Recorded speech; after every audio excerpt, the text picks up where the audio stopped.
It was late afternoon in the Riverside Diner, the kind of quiet, modest eatery that lived in the margins of a busy town. The lunch rush had faded into memory, leaving behind the soft clatter of dishes, the faint hum of an old refrigerator, and the low murmur of a few lingering customers. Liam Carter moved between tables with practiced efficiency. At 36, he carried himself with the quiet strength of a man who had worked hard his entire life. His frame was tall and lean, muscles shaped not by gym routines, but by years of lifting, fixing, carrying, enduring. His white shirt was cheap, but carefully pressed, sleeves rolled neatly at the forearms. His shoes were worn at the heels, but polished as best as he could manage. He cleared plates, refilled coffee cups, nodded politely. Invisible, but dependable. That was his role. Until the moment everything shifted. From the far corner booth, Ray's voices sliced through the calm like a blade. Liam's head turned. Two men in sharp suits leaned over an elderly woman. Their posture wasn't casual. It was predatory. One of them reached for her purse, while the other pushed a document closer to her trembling hand. The woman looked small, fragile, afraid. Liam didn't hesitate. He crossed the diner in long, deliberate strides.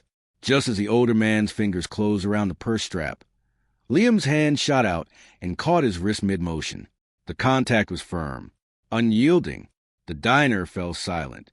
The woman looked up, eyes glistening with unshed tears. For a moment, relief flickered across her face. Liam didn't know who she was. He only knew she needed help.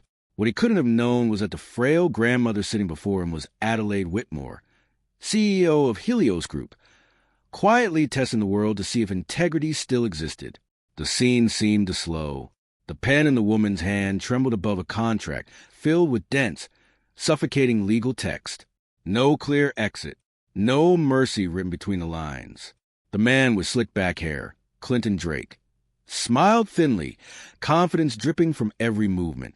His partner, Dante Rizzo, broader and younger, kept a tight grip on the woman's purse.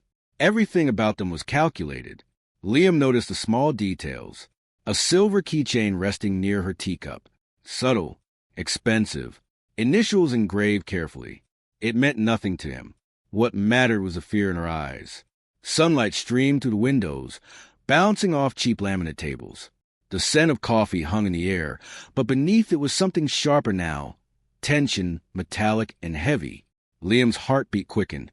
He had learned something long ago. Doing the right thing rarely came without cost. And yet, as he looked at the trembling woman, he thought of his own mother, gone now, and what he would pray for if she were sitting here instead. Someone to step in, someone to care. Liam Carter had not always been a waiter. Once, he had been an engineer. A good one. He had worked in distribution systems, designing energy grids, optimizing power flow, solving problems that mattered. His supervisors had praised his precision, his attention to detail, until he noticed something they didn't want noticed. Corners being cut, safety checks skipped. He had reported it. He believed honesty mattered. He believed it would be rewarded. Instead, it ended everything. Quietly, efficiently, he was pushed out, blacklisted without a word. Doors closed one after another, each rejection colder than the last. At the same time, life struck harder. His wife, Sarah, had been sick. The hospital bills stacked faster than hope could keep up. And when she passed, she left behind not just grief, but responsibility, a 7-year-old daughter, and a future that depended entirely on him. So Liam adapted. He traded blueprints for menus, equations for orders. He tied on an apron and learned to smile through exhaustion. But one thing never changed, the way he looked at the world. Back in the diner, Liam pulled a chair out and sat down at the booth. Calm, deliberate, immovable. "Gentlemen," he said lightly, "hope the coffee's treating you well." Clinton's eyes narrowed. "This is private business." "Of course," Liam replied, placing a folded napkin squarely between the contract and the woman's hand. A quiet barrier. "Just noticed something odd." He leaned back slightly. "I used to work with contracts. Energy sector." A pause. Then, "No cooling off clause." The words landed like a stone. Dante stiffened. Clinton's smile flickered. "That's required," Liam continued, voice steady. Basic consumer protection. Funny thing to leave out unless this isn't legitimate. The tension snapped tight.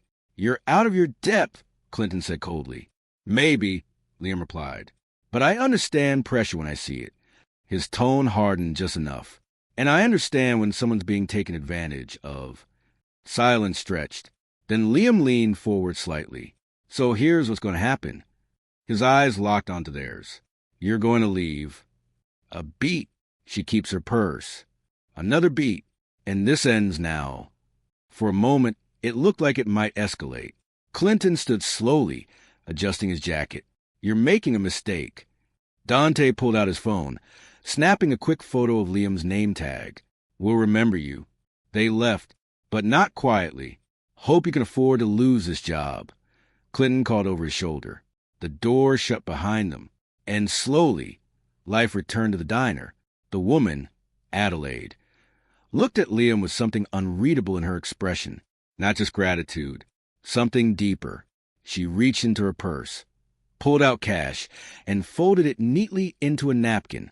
On it, she wrote, "You have principles. Keep them." Signed simply, W. Liam tried to refuse. She insisted. Before leaving, she placed a plain business card on the table. No title, no company, just a name. And an email. He slipped it into his pocket without much thought. Then he went back to work, unaware that a camera above the booth had recorded everything, unaware that he had just changed the course of his life. An hour later, the manager, George, pulled him aside. What happened with those guys? They were scamming her. George rubbed his temples. Liam, I can't have trouble here. I wasn't looking for it. Doesn't matter. You've got a kid. Don't take risks like that. The words stung, not because they were harsh, but because they were true. Still, something inside Liam refused to regret what he had done. That evening, he picked up his daughter, Beatrix. She ran into his arms, and just like that, the weight of the day eased. On the bus ride home, she talked endlessly about school, about drawings, about small things that mattered in her world. Then she looked at him. Did you save someone today? Liam blinked. What makes you think that? You have your hero face on. He smiled faintly. Maybe I tried. She leaned against him. You always do. 3 days later, an email arrived. Subject line, interview opportunity. Helios Group. Liam stared at it, heart pounding. He hadn't applied. He hadn't even dared to hope. But something about it felt real. And for the first time in years, a door opened. Liam almost deleted the email. For a long moment, he stared at the screen, convinced it had to be a mistake, or worse, some kind of cruel joke. Companies like Helios Group didn't reach out to people like him. Not anymore. Not after everything. But something made him pause. Maybe it was curiosity. Maybe it was desperation. Or maybe it was a quiet voice inside him. The one that hadn't died, no matter how hard life had tried to bury it. He clicked the message open. It was short, professional, direct. Helios Group was seeking a contract specialist in distribution systems optimization. His background had surfaced during a review. Would he be available for an interview? Liam read it 3 times. Then, against his better judgment, he called. The voice on the other end was calm, efficient. Yes, the offer was real. Yes, they wanted to meet him. Friday morning, when he hung up, his hands were trembling. That evening, he stood in front of the bathroom mirror, wrestling with the only suit he owned. It was the same one he had worn to Sarah's funeral, still slightly wrinkled, still carrying memories he never spoke about. His tie refused to sit straight. Let me, Daddy. Beatrix climbed up beside him, small fingers working carefully through the knot. With surprising precision, she fixed it in seconds. She leaned back, admiring her work. There, she said proudly. Now you look like a superhero in a suit. Liam let out a quiet breath. I don't know if I should go, he admitted. What if it's a waste of time? She frowned, as if the idea itself didn't make sense. It's not a waste if you try. Then she kissed his cheek. You're the bravest person I know. Friday morning arrived too quickly. Helios Group's headquarters rose like a monument of glass and steel. 40 stories of power, precision, and everything Liam had once been a part of. He felt small walking in, out of place, but he kept moving, because stopping had never gotten him anywhere. The interview room was cold, polished, intimidating. 3 people sat across from him. Serena Hale from Human Resources, sharp, observant.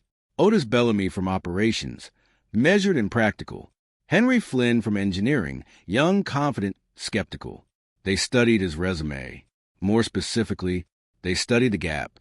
Mr. Carter, Serena began, your background is unusual. Liam didn't flinch. I reported safety violations at my previous company, he said simply. That decision ended my career. Silence. Then Otis leaned forward. And waiting tables was the next step? It was a necessary step, Liam replied. I had a daughter to raise.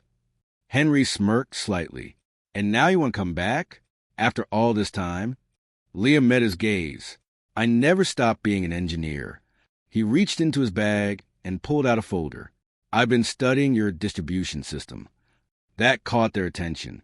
He slid the papers across the table. You're losing around 11% of transmitted power in the Northwest Corridor. That's above industry standard. Serena's brow furrowed. You're replacing infrastructure on a fixed schedule, Liam continued, voice steady, instead of analyzing real-time load stress. He tapped the page. If you switch to dynamic load analysis, target high-stress points first. You can reduce losses to 6% and cut long-term costs by at least 20%. The room went quiet. You did this alone? Otis asked. After work, Liam said. 2 nights. Upstairs, behind a glass wall, Adelaide Whitmore watched everything. Every word, every reaction, every quiet moment of confidence. She already knew what she would do. The offer came 2 days later. 6-month contract. Provisional. 1 condition. A 72-hour project. Pass and he stayed. Fail and it was over. Liam didn't hesitate. He accepted. What he didn't know was that someone wanted him to fail. William Saint had built his career on comfort. Shortcuts. Quiet deals. Arrangements that worked. As long as no one looked too closely. Liam's proposal threatened everything. And William had connections, including 2 men who remembered a certain waiter from a diner. Clinton Drake. Dante Rizzo. The project was designed to break him. Limited access. Outdated systems. Impossible timeline. But Liam worked anyway. Through the night. Through exhaustion. Beatrix fell asleep beside him. Curled up in a chair, her small presence the only warmth in the room. By Tuesday, he found the issue. Corrupted configuration files. But something didn't add up. The data didn't match. Someone had tampered with the system. Liam's instincts sharpened. He didn't panic. He documented everything. Offline backups. Handwritten notes. Time-stamped photos. If this was a trap, he wasn't walking in blind. On Wednesday, William approached him.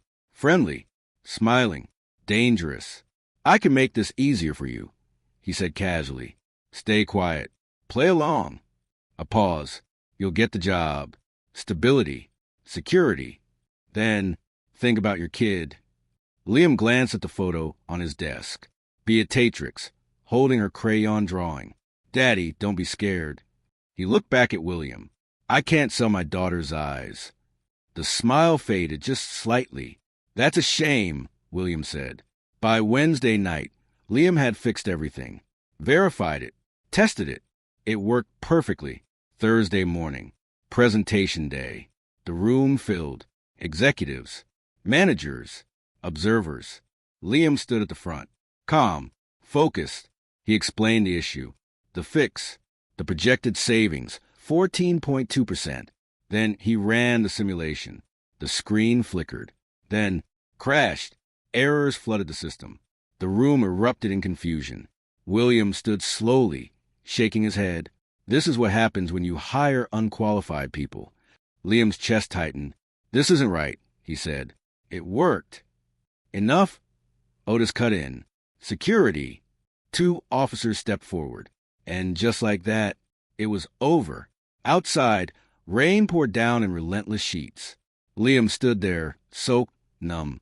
He had done everything right. Again and again, it wasn't enough. Across the street, under a bus shelter, a small figure waited. Beatrix. She ran to him, throwing her arms around him. "They were mean to you," she cried. He held her tightly. "You didn't do anything wrong." "I know," he whispered, "but sometimes that doesn't matter." She pulled back, looking up at him. "You're still my superhero." His throat tightened. For a moment, that was all that mattered. But somewhere above, someone was watching. And this time, the truth would not be buried. Adelaide returned early that afternoon. She listened. She didn't react.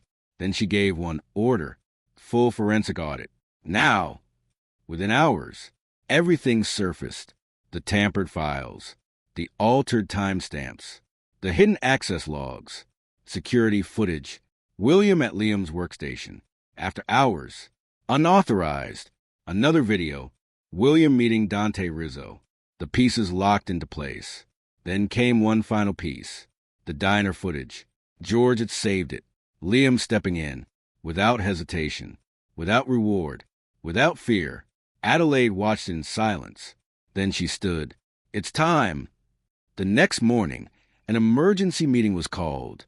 Every senior leader present. Liam received a simple message. "Come back." When Adelaide entered the room, everything changed. She wasn't a frail woman from the diner. She was power, authority, truth. Evidence filled the screen. Logs, videos, proof. No room for doubt. William Saint was finished. The con men were already in custody. And then Adelaide turned to Liam. "I owe you an apology." The room held its breath. "You did the right thing," she said, "and we punished you for it." Liam swallowed. "You were the woman in the diner. I was—" A pause. "I needed to know if integrity still existed." Her voice softened. "You prove that it does." Then she straightened. Effective immediately, Liam Carter is appointed acting director of Distribution Systems Innovation. Silence. Shock. Respect. Full authority. Full support. My direct backing. No one objected. No one could. A week later, the contract was signed. This time, for real, Beatrix stood beside him, holding a handmade metal colored in gold crayon. For the bravest daddy. Liam knelt and hugged her tightly. Adelaide watched quietly. For the first time in years, she felt something close to peace. Months passed. Then a year. Everything changed. Efficiency improved. Corruption fell. Opportunities opened. People who had been overlooked found their way forward. And at the heart of it all was a simple idea. Integrity mattered. One warm afternoon, they returned to the diner. The same place. The same booth. Beatrix looked up at Liam. "Daddy, I figured something out." "What's that?" "Superheroes don't need capes." She smiled. "They just need to stop at the right moment." Liam laughed softly. And this time, it felt light, free.